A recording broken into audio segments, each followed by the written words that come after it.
Bismillahirrahmanirrahim. Assalamualaikum warahmatullahi wabarakatuh. Perkenalkan, nama saya Tito Fibrana Saputra dengan NIM 51124 Saya dari Prodi Teknik Arsitektur.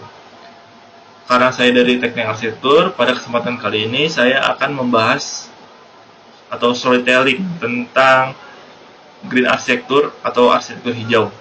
Sebelum membahas lebih dalam mengenai Green Arsitektur, ada kalanya saya akan menceritakan latar belakang terlebih dahulu. Kerusakan lingkungan yang global antara lain disebabkan karena pemanasan global, gas-gas yang menyerap dan menahan panas dari matahari sehingga mencegah kembali ke ruang angkasa. Penyusutan ozon, hujan asam, berkaitan dengan pembakaran bahan bakar fosil yang akan bercampur dengan uap air di awan, sampah padat, dan penyusutan cadangan mineral. Utamanya di Indonesia adalah negara yang memasuki taraf kritis dalam usaha mengurangi pemanasan global, seperti di daerah Riau yang sering diselimuti oleh kabut asap tebal. Sebagai bukti buruknya kesadaran serta upaya rakyat Indonesia dalam membentuk lingkungan yang ramah, baik, serta sehat. Tidak lepas dari campur tangan manusia, di mana manusia adalah kontributor terbesar dalam perusahaan lingkungan. Seperti halnya tentang pembangunan yang menggunakan bahan-bahan dari alam yang diambil secara berlebihan, bahan-bahan bakar alat transportasi yang membakarnya tidak sempurna, yaitu bensin dengan nilai oktan di bawah 8 sehingga menghasilkan gas CO yang berbahaya tidak hanya bagi manusia, tapi bagi alam, yakni merusak lapisan ozon.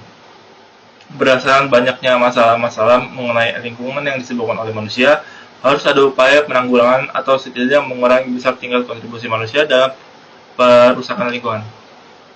Beberapa cara yang dapat dilakukan diantara pertama adalah pembangunan dengan konsep arsitektur hijau atau green arsitektur.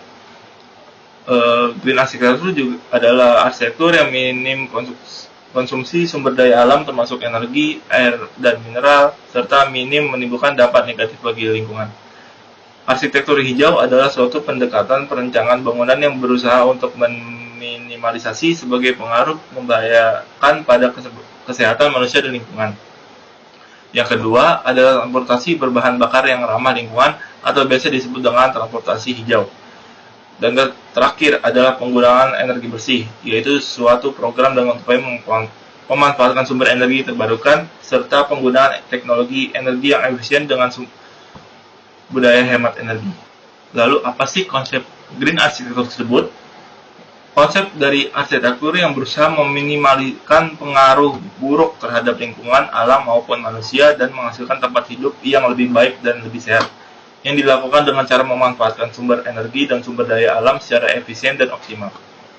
Penggunaan material-material yang bisa didaur ulang juga mendukung konsep arsitektur hijau, sehingga penggunaan material dapat dihemat. Suatu bangunan belum bisa dianggap sebagai bangunan berkonsep arsitektur hijau apabila bangunan tersebut belum bersifat ramah lingkungan. Maksud dari ramah lingkungan di sini bukan hanya berarti tidak merusak lingkungan, namun juga memiliki area hijau yang mampu menyumbang penghijauan di wilayah bangunan serta energi yang tidak merusak ekosistem lingkungan. Oleh karena itu, bangunan berkonsep green arsitektur atau arsitektur hijau mempunyai sifat ramah terhadap lingkungan sekitar. Arsitektur hijau atau green arsitektur merupakan langkah yang mempertahankan eksistensinya di muka bumi dengan cara meminimalkan perusahaan alam dan lingkungan di mana mereka tinggal. Istilah keberlanjutan menjadi sangat populer ketika mantan Perdana Menteri Norwegia G.H. Brundtland memformulasikan pengertian pembangunan berkelanjutan atau sustainable development tahun 1987 sebagai pembangunan yang dapat memenuhi kebutuhan manusia masa kini tanpa mengorbankan potensi generasi mendekatkan untuk memenuhi kebutuhan mereka sendiri. Selain itu, tujuan pokok arsitektur hijau adalah menciptakan eco-design, arsitektur ramah lingkungan, arsitektur alami, dan pembangunan berkelanjutan. Selain itu, arsitektur hijau diterapkan dengan meningkatkan efisiensi pemakaian energi, air, dan pemakaian bahan-bahan yang mereduksi dampak bangunan terhadap kesehatan. Arsitektur hijau juga direncanakan melalui tata letak, konstruksi, operasi, dan pemilihan bangunan. Yang pertama adalah pengelolaan air. Dalam perencanaan sebuah bangunan, seorang arsitek selalu dihadapkan pada masalah pengolahan air. Air hujan adalah salah satu yang perlu manajemen yang baik supaya tidak mengganggu kenyamanan hidup kita. Air hujan jamaknya dialirkan melalui saluran-saluran vertikal maupun horizontal yang ada dalam lahan sebelum diteruskan ke sistem drainase kota.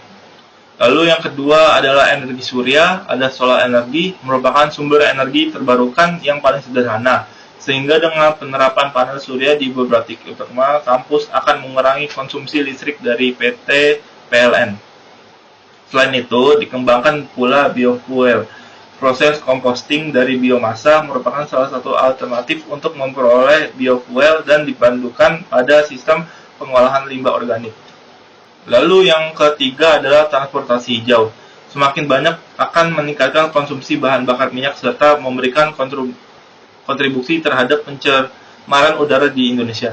Sampai saat ini, jumlah kendaraan bermotor di seluruh Indonesia telah mencapai lebih dari 20 juta dengan presentasi sebanyak 60%. Berasal dari sepeda motor, sedangkan pertumbuhan populasi untuk mobil sekitar 3-4% dan sepeda motor lebih dari 4% per tahun. Untuk mengantisipasi transportasi berkelanjutan. Transportasi berkelanjutan adalah sebuah konsep yang dikembangkan sebagai suatu antitesis terhadap kegagalan kebijakan, praktek, dan kinerja serta transportasi yang dikembangkan selama kurang lebih 50 tahun terakhir. Transportasi hijau atau bisa juga disebut dalam bahasa Inggris disebut sebagai green transport merupakan perangkat transportasi atau kendaraan yang dibuat untuk dikendarai namun tetap ramah lingkungan. Artinya, transportasi ini dibuat untuk menimbulkan polusi atau pencemaran. Dibuat tidak menimbulkan polusi atau pencemaran. Sedangkan pangsa gas rumah kaca yang diakibatkan transportasi berada pada kisaran 15-20%. Sehingga cukup nyata langkah yang bisa dilakukan dalam sistem transportasi untuk mengurangi emisi gas rumah kaca tersebut. Pendekatan yang paling mudah dalam menciptakan transportasi hijau adalah dengan menggunakan angkutan umum ketimbang menggunakan kendaraan pribadi, walau tidak senyaman menggunakan kendaraan pribadi. Balik lagi ke arsitektur hijau, di sini ada Universitas Singapura, yaitu namanya Nanyang Technological Universitas Singapura. Berkat adanya dukungan dari pemerintah, bangunan-bangunan yang bergaya arsitektur hijau di Singapura bisa semakin bertambah. Salah satunya yang cukup menarik adalah Nanyang Technological University yang ada di pusat kota Singapura. Bangunan ini menggunakan fasad kaca yang dapat mengurangi dampak buruk radiasi dan panas matahari sehingga suhu ruangan terjaga namun tidak mengurangi natural view dan pencahayaan yang efektif pada bangunan. Bangunan ini juga terkenal karena adanya green roof yang melengkung di atas bangunan yang berfungsi sebagai ruang terbuka hijau. Ruang ini difungsi sebagai tempat berkumpulnya yang indah di tengah suasana kota yang padat. Adaptasi dengan lingkungan sekitar, tidak hanya itu, atap ini juga berfungsi sebagai insulasi termal dan penangkalan air hujan yang kemudian digunakan untuk irigasi di area lanskap bangunan. Secara desain rumput yang ditanam pada atap juga menjadi bentuk penyesuaian pola yang menyatu dengan lingkungan sekitar. Itu saja. Jadi kesimpulannya adalah dengan melakukan penelitian tentang arsitektur hijau, energi bersih, dan transportasi hijau dapat diambil kesimpulan. 1. Konservasi dapat dilakukan dengan membangun arsitektur hijau, energi bersih, dan transportasi hijau. Yang kedua, arsitektur hijau adalah suatu pendekatan perencanaan bangunan yang berusaha untuk meminimalisasi berbagai pengaruh membahayakan pada kesehatan manusia dan lingkungan.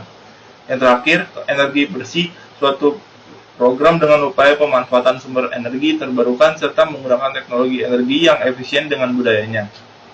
Cukup sekian storytelling dari saya. Apabila ada kesalahan kata, mohon dimaafkan. Wassalamualaikum warahmatullahi wabarakatuh.